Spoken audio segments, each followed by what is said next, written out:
Hello everyone, it's SpawnPoint and here are some of the best PSVR2 games you can play right now. From racing games to boxing, classic horror games and some indie titles you've probably never heard of. So if you've recently picked up a VR headset for your PS5 or you're wondering what games are actually worth playing, hopefully today's video will help you out. I'm also going to explain how I buy my digital games cheaper than the list price and how much you could save. So let's start with Gran Turismo 7. This originally launched back in 2022 on the PS5, however when PSVR2 launched they actually updated it to work with VR, and this has completely transformed the way that the game feels. Jumping into a race is now far more immersive, as you can look around while you're driving, looking over your shoulder and seeing where the other racers are. Quality wise it looks great, and if you're using the provided earbuds or a headset it sounds awesome as well. And the fact that it's a full PS5 game with VR functionality is even better, as you can play it with or without VR. The only thing to note is you still need to use the DualSense controller or a steering wheel, as the Sense controllers don't work with this game. Next up is Horizon Call of the Mountain. If you've played the previous installments including Zero Dawn or Forbidden West, you'll want to give this game a go. It's an 8 to 10 hour story where you spend your time climbing through the mountains, navigating your way around obstacles and firing your arrows at enemies and targets. You definitely feel fully immersed as you're pulling yourself up on the ropes and looking at the rivers and forests below. And the environment and how you can interact with it is incredible. Being able to pick up almost everything that you see is great, whether that's apples for health or throwing sticks into a fire. Now Horizon Call of the Mountain is available as a free trial on the PS Store, so it's worth giving it a go first. Do I take a shot?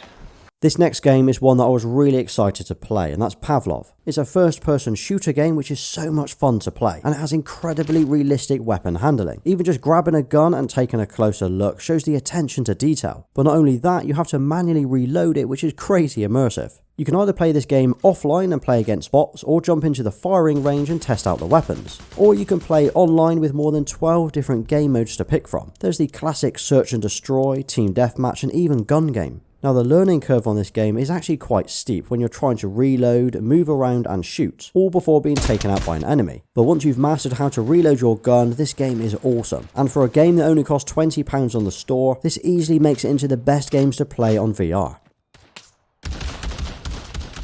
So while I wait for Beat Saber to release on PSVR2, as that game is awesome, I've been playing Synth Riders instead. This is a fast-paced rhythm game that's colourful, fun, has some banging tracks and will secretly give you a workout while you play. Like most other rhythm games, you need to move your two controllers around to match the visual beat, blue for left and red for right. There are 58 songs in the base game with loads more available via DLC, but there's something about that neon 80s vibe that got me hooked on playing this.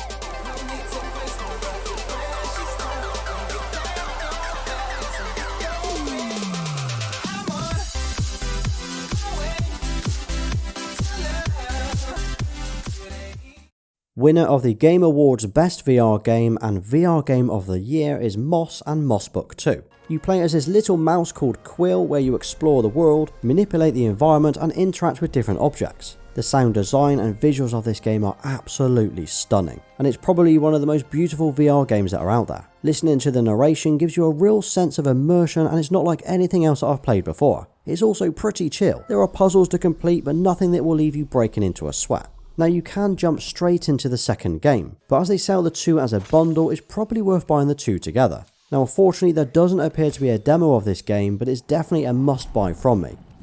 Wow. Croak the toad.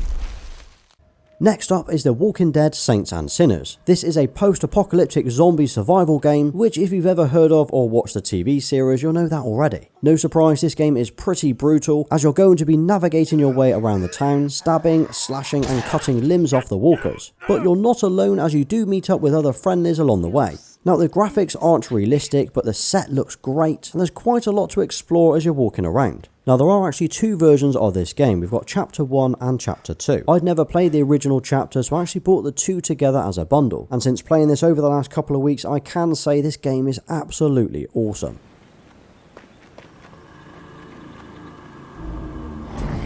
Another rhythm game in today's list is Pistol Whip. This fast-paced action rhythm game takes you on a linear path of shooting enemies to the beat of the music. The more synced you are to the beats, the more points you get. But don't let the music fool you. This is fast, and you'll find yourself ducking, dodging and shooting your way through the level.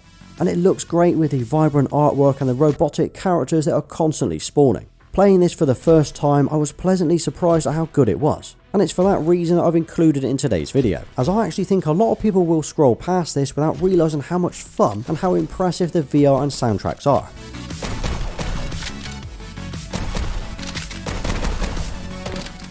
So whether you like to watch Star Wars movies or not, Tales from the Galaxy is an incredibly good VR game. This originally released a few years ago on Quest 2, however it's since been updated and improved for PSVR2. The gameplay is fluid, the selection of weapons is great, and it has a wide range of activities to complete. This feels like a full game rather than a glorified tech demo. Plus, as this is only available as an enhanced edition, it comes with all of the DLC included in the price. Now I'll be honest, the first hour or two is quite slow, but after that the game opens up and is decent. You pick up various weapons and tools as you play through the level, and you meet up with different characters to provide you with your missions. Once again, there is a demo of this game on the store, so you can test this out before you buy it.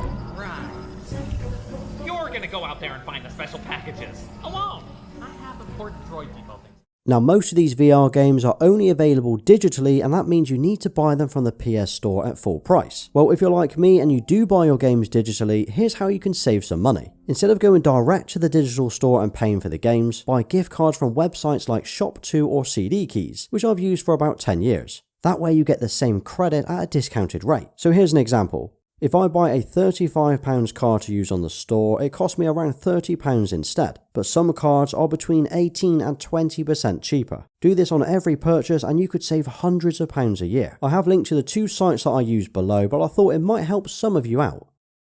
Now, if you like horror games and you really want to scare yourself, you've got Resident Evil Village, and this is the ultimate horror game to play. This was jumpy enough on the PS5 in a dark room, but wearing a VR headset and earbuds is a whole different experience. This game is set a few years after Resident Evil 7 if you happen to have played that, and you play as Ethan as you search for your kidnapped daughter in a village. As you'd expect, it's filled with various mutants that you'll either need to run from or fight, but it's the atmosphere, lighting and the textures that blew me away. To say this is an add-on rather than a built from the ground up VR game, it is very good. I actually found myself moving a lot slower through the level than I would have done on the PS5 game, and that's because it's so immersive and so dark. Again, there is a trial for this game on the PS Store which you can download and test out. Oh no. They're coming. Who is? So I nearly didn't include Kayak VR in today's list, and that's because it's not really a game. Let's be honest, it's a glorified tech demo on how impressive VR is. There's very little reason to replay this game, and I can't see many people playing this for more than a few hours. But with that said, the reason I am sharing it is how impressive and immersive the experience is. You are immediately thrown into the game, there's no menu or tutorial, you just start in a kayak, and as you look around and begin to paddle, you are instantly immersed into the world. The visuals, details and realistic mechanics is what makes this game so impressive. This is definitely one of those games that you can show off to your friends on how cool VR is, as opposed to spending hours actually playing. Now unfortunately there's no demo for this, but it's currently only $18.99 on the store.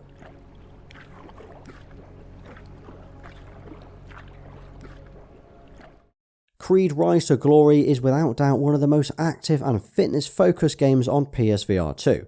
If you want to play something fun that will also feel like you've had a mini workout, this is it. You can either play through the career mode where you train for a fight as you progress through multiple other fights, or you can just jump straight into a single fight sparring with different opponents. And what's great is this game is not just a single player game, as there is a multiplayer element to it as well. Even Rocky Balboa makes an appearance in it too, who's there to give you some much needed advice. The graphics aren't anything to shout about, but the fun factor is what puts this game on the list today.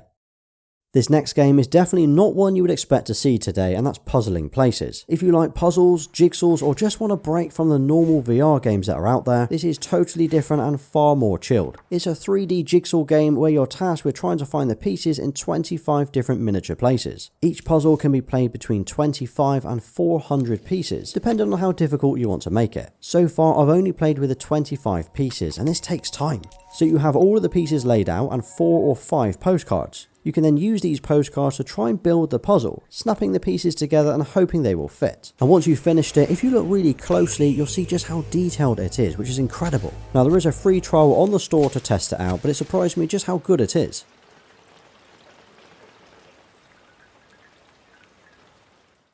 So I'm pretty sure I don't need to tell you what Tetris is, but what I can say is the VR version of it adds a whole different feel to this classic game, even more so than the previous VR version. Now the main stage is very similar to what we've seen before. It's essentially a 2D rectangle in the center of the screen. But what it adds is awesome music, crazy visuals, and over 30 stages to play. The game also makes use of the haptic feedback through both the controllers and the headset, and you'll find yourself immersed into the Tetris world.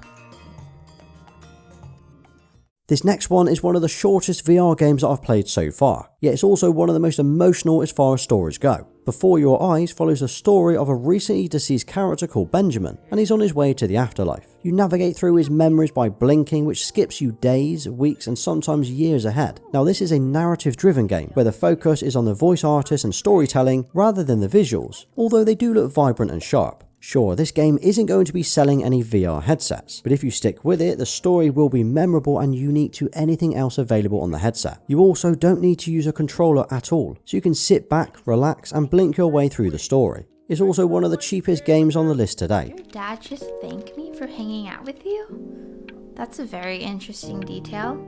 So that was a look at some of the best games that you can play on the PSVR2 right now. Did I miss any? And what was your favourite? For me, GT7 and Horizon are an easy choice, but games like Pistol Whip and Puzzling Places are awesome. Now drop a PSVR2 in the comments and I'll give you a thumbs up for staying right till the end. And if you did enjoy today's video, check out my full review of the headset video next. Thanks for watching, please like, sub and follow me over on Instagram and Twitter.